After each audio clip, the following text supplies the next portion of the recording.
Bugun O'zbekistonda aldangan koreys yoxud 10 ming wonga sotilgan Mountain Dew haqida gaplashamiz. Videoni boshlashimdan oldin like bosib qo'ying.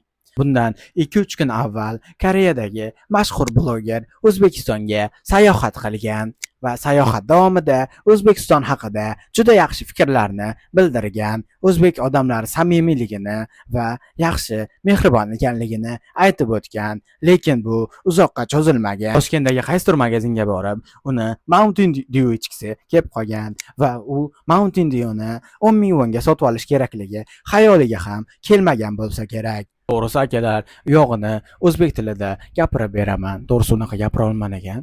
Qisqasi, koreys bloger o'sha Mountain Dew ichgisi kelib qolgan, keyin borgandan keyin birinchi kassaga borib to'lqimoqchi bo'lgan, lekin kassadagi akalarimiz xato berishgan, bilmadim. Qisqasi 10 ming wonga sotishgan u bitta Mountain Dewni.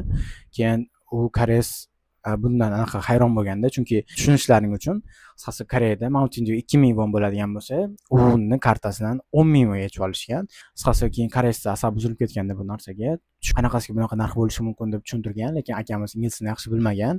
Keyin to'lovni qaytarib ber deb so'raganda, keyin bunaqa qilib bo'lmaydi degan, keyin militsiya chaqiraman deb shunaqa holat bo'lgan va bu holatda o'zini kanallariga qo'ygandan keyin hozirda juda mashhur bo'lib ketdi u akamiz Koreyada va Koreyadagi hozir yangiliklarda ham shunaqa shu sotuvchi haqida, keyin shunaqa Mountain Dew haqida yangiliklar chiqyotibdi.